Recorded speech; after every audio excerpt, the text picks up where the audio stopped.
Sales leaders, with the very best of intentions, often wind up setting up a siloed sales operation. Selling gets the business. The salespeople go out and hunt, find opportunities, close a deal, turn it over to operations. Installation, implementation, that's an operational problem. Unfortunately, that separation of responsibilities can be costing you a lot of future wins and a lot of future opportunities. This week, in my conversation with real sales leaders, I talked to the VP of Commercial Operations of Sentry Equipment. He's Rich Gaffney, and trust me, you do not want to miss this conversation. This is Sales Untraining, a very different kind of sales podcast. 3 out of 4 salespeople are failing. They're falling short of their revenue. Why doesn't sales training work? That's what this sales podcast is about. It's your weekly sales strategy guide designed to rewire your sales brain. Welcome to Sales Untraining. I'm Kelly Riggs. So good to have you. It's your weekly sales strategy guide designed to completely rewire your sales brain. Hey, this time I am joined by Rich Gaffney, VP Commercial Operations for Sentry Equipment. And I'm really excited to have him in because he's got extensive experience in sales, sales management, and connecting operations with sales, which is going to be our focus today. Is the impact that back end can have on the front end, the impact that it can have on salespeople and their effectiveness in the field. Rich Gaffney, uniquely qualified to give us a sense of what that looks like. 30 years in sales and sales management, has been with Sentry now for how long, Rich? How long you been with the company now? Coming up on 20 years. 20 years. And so he's got intimate knowledge of both the front end and the back end and how those things work. Really excited to have you on board, Rich. Thanks for joining us. Yeah, thank you, Kelly. Looking forward to having a conversation with you. Yeah, so the objective of this series and conversations with people like you is to talk to real people in real sales leadership roles. Your role is unique because you not only have responsibility for sales, but you've got responsibility for the inside support people and connecting the front end to the back end. Talk just a little bit about that. Sure, yeah. So in Sentry's ecosystem, being the VP of Commercial Operations, I oversee all customer-facing functions. So that's application engineering, inside sales, outside sales, service, project management, customer service, all of those front-end functions, including marketing. So synchronizing all of those customer-facing functions was first and top priority because even in the commercial team, those independent departments have, silos themselves or could have silos. And then the second function is how do we connect with our other race runners, our engineering and our manufacturing departments? So that's kind of the two-pronged effort. So it's not just sales that I'm overseeing. It's all of the revenue generating activity of the company. Wow. So my assumption is you have some sales leaders that report directly to you and probably some departmental leaders that report to you as well, correct? That's correct. I have a core leadership team on the commercial for the commercial team, and then we have tiered sales leaders, both in-field functional leadership as well as more strategic global director style leaders. So let's talk a little bit about your experience in dealing directly with salespeople. From your perspective as a former sales leader and now managing sales leaders, what's been the biggest challenge that exists for you personally when it comes to motivating, developing salespeople to execute at a high level? What's been the biggest challenge for you? Sure. The biggest challenge is really having them realize that they're part of the solution, right? And what I mean by that is really connecting or diving into their business acumen, not just their sales acumen. So the biggest challenge is really connecting them with the rest of the company and the rest of the functions that support what they sell. So if we sell something, but we can't make it, or it's not achievable, we've done no good throughout the entire thing.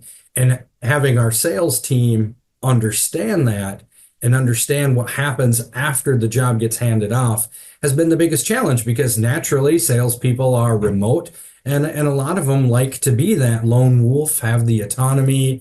They like to run their regions like they're running their own small business, which is fantastic, but there's this support system behind them. And if you can get them in line and in tune with that and speaking the same language, with engineering and manufacturing and the other commercial support functions, that's when you win the game. But that's a bigger task than it sounds. Oh, yeah, no question about that. And this is music to my ears because my emphasis as a former business owner of many businesses is to teach salespeople to think and to act and to execute like business people. But it is so common, Rich, to see salespeople who sort of operate in their own vacuum, their own void. It's like, hey, I'm the salesperson. I did my job.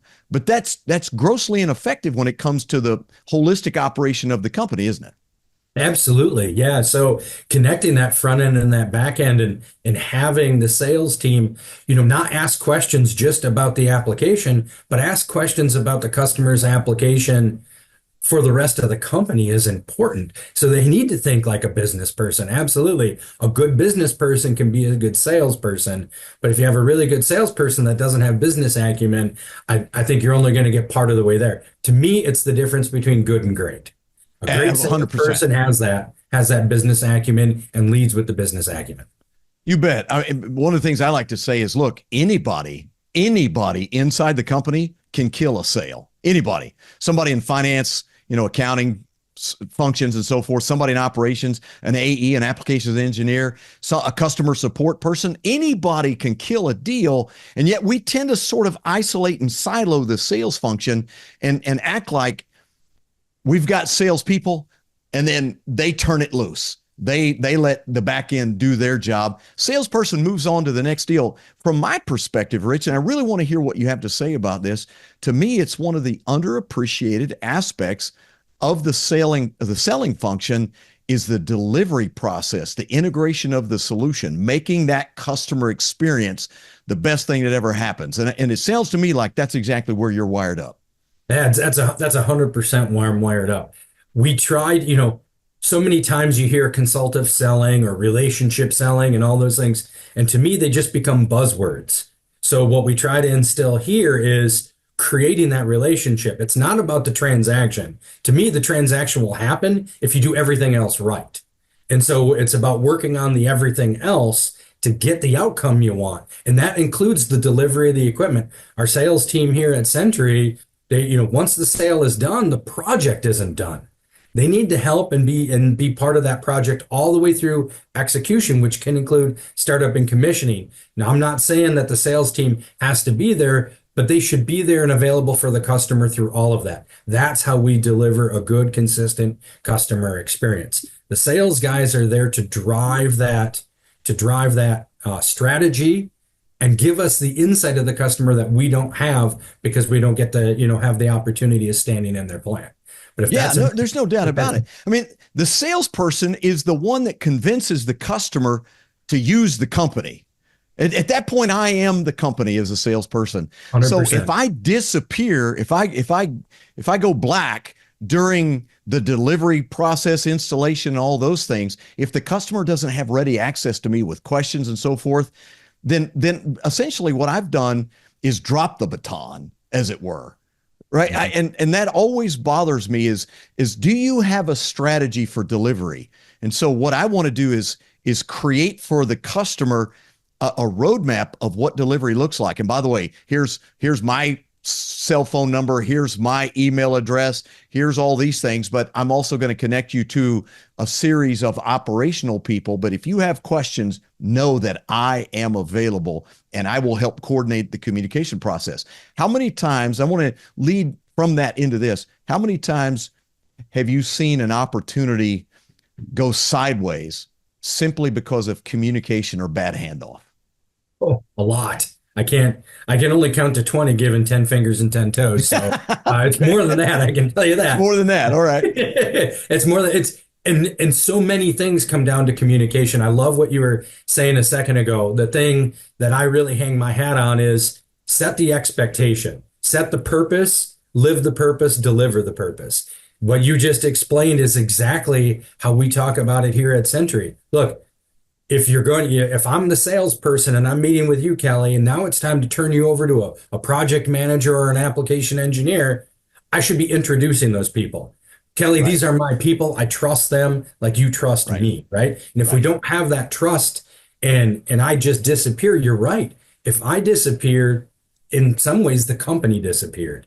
And so many salespeople, and that's the shtick, right? Like that's the moniker over the salespeople is, they sell the project, then they're gone. Well, we got to flip that on its side, because today, with Absolutely. all of the other alternate options for finding information and data, our customers are coming to us more educated about our product than they ever have been. So how do we deliver value past just the old show up and throw up about technical spec stuff?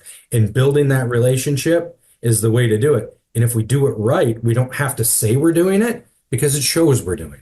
Yeah, no doubt. And listen, the best place to leverage that next opportunity to get that referral, to get, deeper penetration into an account is when that integration, that installation is going amazingly well, right? Yep. It's a very highly overlooked marketing opportunity for salespeople to create their next opportunity inside. Now, what that does, my suspicion is, it creates a lot of stress on the training process, because you not only have to teach them your products, you not only have to up-level their selling ability, but you also have to teach them business acumen.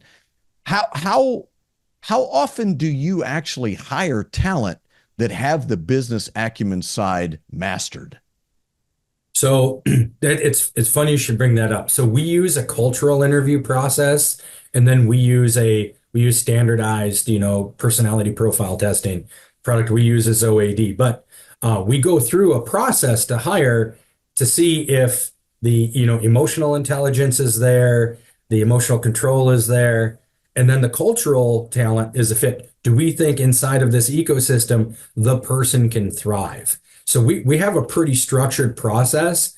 Business acumen is more of a focus than it was even 10 years ago, right? And that's Wow. part of that's me being in my position now for almost 5 years and trying to drive that change. But the business acumen part is somewhat there. But part of the training process that we follow here is every new salesperson spends at least 1 week, if not two, in the factory building the equipment, getting to know the people Wow. that build and manufacture. They sit at least for a couple of hours in accounting. They walk through the process. They walk through procurement. They go through engineering. These are all shadow opportunities, but it's part of their onboarding. It's a 4 week onboarding of getting to know the company and getting to know your teammates and what they do and the value they bring. So we can explain that to the customer and explain and articulate what the process of doing business with Sentry looks like and make those promises and commitments with confidence. Okay. So we go through all of that. And then what we do is we have a new salesperson quote a project. And as it becomes an order, we have them follow it through again. So we Wow. have them walk through the entire process. So that's how we try to build some business acumen past the transaction of the sale or the customer interaction, try to build some empathy, get some of that collaboration going and have them ask some questions. That's Not just absolutely product training here. Absolutely brilliant, Rich, because I mean, you mentioned product training. The vast majority of companies in my 19 years of doing this, their sales training is product training. I mean, clearly you have to learn the product, but when you lead with product and end with product, what we know is you're going to go out and push product. And we're not really going to talk about customer challenges and needs and all those kinds of things, even though, and I covered this in a different podcast, but even though we tell them you need to ask questions, that questioning process often sounds like an interrogation, and it's designed just to find out the stuff that I need to sell you something, right? So this is a really big transition. It's a really big shift in the process of training and developing salespeople. What did it look like before you got involved in that process? Was it more traditional in terms of what I've described? Yeah, it was product training, by and large. And it's funny you mentioned something a second ago. The I preach 5 Ps. Proper preparation prevents poor performance. So prepare for your call. Think about the things that you wouldn't just don't just show up ready to spill information. Ask more questions than talk, right? And that's the biggest challenge I think I've found, because as salespeople, naturally we're social creatures and we just want to go out and kill that next sale. And I'm like, whoa, cowboy, settle in just for a minute. There's a lot that you could be missing. Ask questions upstream and downstream of where we're at. What other problems are they having? We may not be able to solve every problem, but through our networks, we might be able to help them. And that's valuable as well. And that builds trust. That tells them you're not there just for the quick sale. You're there because you have a genuine interest. So, in the beginning, when I first started, it was primarily product training. I did some shop training myself when I was onboarded. That was more by my design than anything because that's just a personal thing for me. And then over time, not even just sitting in this seat, we adopted a new training routine for our sales folks. So yeah, we try to make it more well-rounded because when we release these folks into the field, they are, you said it before, they are the company. And their reputation as a person is on the line, backed by our company. And so everything's got to click. And I want them to do their job with confidence. And I want them to know who their phone a friend is should they get in a little bit of a pickle, just like the customer needs them if they're in a pickle. Absolutely. Hey, I love that you went super old school with the 5 Ps. Over 40 years ago, I had a high school coach use that one all the time. Proper preparation prevents poor performance. He was always preaching in our practices about, getting ready for the next opponent. That's absolutely amazing to hear somebody else say that 40 years later. That stuck with me from high school as well. Yep. Oh, that's amazing. So we were talking about talent. Give me some insight in terms of how difficult it is to find exceptional sales talent today versus maybe 10, 15, 20 years ago. Has it changed? Is it more difficult now, do you think? I think finding people overall is a little more difficult today. Right. I don't know if it's more difficult than it was 10 years ago, but we do things just a little bit different here. We have that cultural process. We walk through, we're an employee-owned company, Kelly, so we hang our hat on that. So that employee ownership pride, the fundamental question that I always ask in an interview is, why would I go back to the other 200 people that work here and ask them for a little slice of the company so you can have a piece? Give me that compelling reason, right? And so the challenges are a little different. We put a lot of challenges up front to make sure through not only the HR process, but this culture process that we weed some talent out. But it's definitely difficult to find a salesperson that wants to be part of the company, not just part of the transaction. It's nature of the beast. And we tend to look for folks that have more of an engineering background. That's our space is, custom manufactured equipment. So we look for more of that engineering background and acumen. That leads to having some business acumen as well, at least fundamental. And then we try to train the salesperson. So we don't always look for that traditional commodity style salesperson because that doesn't work in our system. But it's I can absolutely difficult. See that. I out of 10 or 15 resumes that would come in for a position, I probably see 3 or 4 of them. They get scrubbed for other reasons, and that's perfectly fine. And our philosophy is if they're not on the right bus, they shouldn't be here. And I've even personally, I delivered a message, as harsh as it sounds, a guy passed culture and everything like that, but he got here, but he flew in from out of town. I felt bad about this. But we were 15, 20 minutes in and I didn't have the warm fuzzies. So I stopped the interview and I said, I got good news, bad news. Bad news is I don't think this is going to work between us.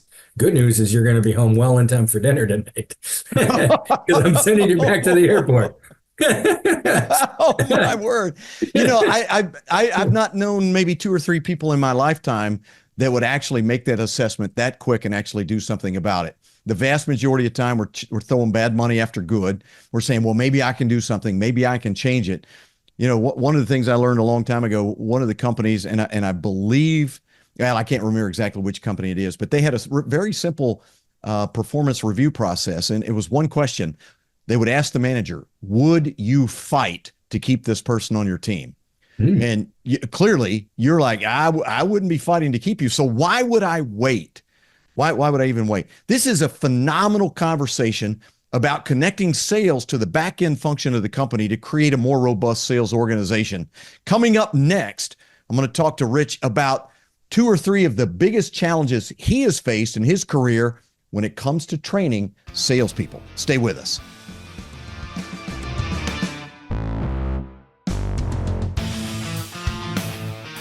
Hey, thanks for making Sales Untraining your first listen of the week. And if you find something you like, if you hear something that's interesting, I hope you'll share it with somebody you know. You can find out more about me at bizlockerroom.com or email me, kelly@bizlockerroom.com. Now back to the show. Okay, Kelly, you've got all the answers. What kinds of questions should we be asking? Well, in a general sense, this is actually easy. We should be asking the kinds of questions that elicit dialogue from the buyer, that we create a conversation, sharing thoughts with each other based on asking those. We should get curious as to what's important to the buyer, right? It's a tactical curiosity.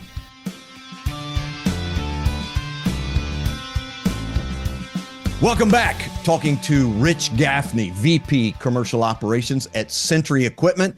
And we left off talking about that handoff, Rich, between sales and operations, which for me is just a captivating conversation. I think so much is lost in that conversation. We get way too siloed, and we have sales leaders worried about sales and operations leaders worried about operations, and many times they're not aligned. I know that adds some challenges to the sales training process, and we talked a little bit about that in the first segment. But let me ask you about historically, your biggest challenges in terms of training salespeople. What creates the most resistance or friction in your experience? Sure. Yeah. So thanks for that. And we talked a lot about the good stuff before. So now we can talk a little bit about the not so good, right? Yes. So a couple of the challenges that come to mind for me is empathy, and I'm going to start there. Salespeople, in my experience, have a ton of empathy for the customer, not a ton of empathy for the internal customer. So it's the handoffs inside of the company and the teammates. They have the perception that the company is here to absorb and pivot, and every customer that they're interfacing with is the number one customer of the company, which is true. We want everybody to feel like that, but it's not feasible. So the biggest challenge is empathy, understanding why something happened downstream that wasn't the expected outcome, a late delivery or a mess up through engineering or manufacturing or whatever, and not having a lot of patience or being able or comfortable going back to the customer and just saying, hey, we messed up, we're human, right? And so it's that kind of leads into that second one, is having difficult conversations with the customer. We live in a custom manufacturing world, and so things go sideways every now and then. It's not perfect. And being able to look at somebody and say, look, I knew we wanted it to be like this, but here's how it's going to be now. And this is what we're doing to make a recovery now that we've got off track. Just having that open and honest dialogue. My experience, a lot of salespeople aren't comfortable with that because they don't believe they have the trust. And maybe it's a relationship thing. They don't have the trust in the customer, where the customer will end up, unloading on them or being upset or whatever. And invariably, the truth always comes out. And if they're the ones that deliver the truth, they're really going to look better than if somebody else has to deliver the message on their behalf. So those two things are probably the biggest points, is having difficult conversations and building empathy within the rest of the organization to understand nobody behind them was trying to scuttle or make something go wrong. So I know it's not exactly a training thing, but it is. Training. Absolutely. Yeah. And I love that you brought this up, because almost non-existent in the world of training new salespeople or existing salespeople is training on how to deal with difficult issues and challenges and problems, and how do you deal with the customer, right? And so I think your experience is probably like mine. Most seasoned business people know that things don't always go according to plan. And so they don't really have a problem usually with difficulties. What they have a huge problem with is no communication, poor communication, or the most common thing in my experience, Rich, blaming someone else in the company, right? Hey, I'm just the sales guy. Not my fault, right? I don't know what those people in shipping are doing, or operations or whatever, which to me, that is absolutely the worst thing that any salesperson can do when they run into challenges. Oh, absolutely. 100%. We said it before earlier in this segment, they are the company. The salesperson is the company. Yes. So they can blame anybody they want, but the reality is they're the representative, they're the conduit. So I can sit here and say shipping did something wrong or machining or engineering. Nobody wants to hear it because I'm still the person sitting there. Something went wrong, stick to the facts. Something went wrong, it didn't go as planned. I'm very sorry, but here's what I'm doing to recover it. And I agree 100% with you, Kelly. When you go cold on communication or you go super general or vague, especially in the time of a problem, huge red flag for a customer, huge red flag for me as a person. If I'm trying to get answers out of somebody in my personal life, and I have I order things, I'm a consumer too. If somebody's being general and I can't get my answers, I get frustrated. It's like, Oh, yes. just help me out. Just tell me what the next thing is. Don't wait for me to ask for the next thing. Tell me and plot a new path for me. So we got a new path. Fine. Just give me that new path. Right. Give me options. Give me good information. Help me settle my mind on what the future holds, and we can get there. This is such a pervasive problem. It kills so many future opportunities. This is the time when you have the opportunity to show them what your company looks like in a time of, disaster, crisis, mild problems, a little bit of friction, whatever it might be. This is a time to show them, hey, this is exactly how we handle this. And they'll know that in the future, when things come up, you can deal with it. I think it's a vastly overlooked aspect of sales training. Yep. Yeah, I agree with you. It's because it's all about that business function. You and I are aligned on that business acumen driving the sales acumen. Yes. And that's a piece of it. Business is business. And so it's not just a component. Sales is a single component. And we talked about it earlier as well. That's why we try to map out the training we do. I want empathy and respect across the organization horizontally. So, we sit down when the guys, a new salesperson is training and they're in the shop, they work shop hours that week because that's the respectful thing to do. You're in their house, you're with them, break bread, have lunch, go on breaks, get to know people because that, down the road, I would be less likely just to sell them out by name or by function. Yes. Yes. But it also helps me understand like, hey, okay, well, if this went wrong, I think I might know why, because I sat out there for a couple of weeks with them, or I can call them and ask because I have that relationship now. So we try to connect those dots earlier, but it's still, I think, on the back end, one of the bigger issues. Absolutely incredible insights from Rich Gaffney, VP, Commercial Operations, Sentry Equipment. Thanks for joining us here on Sales Untraining, and I'll look forward to seeing you next time.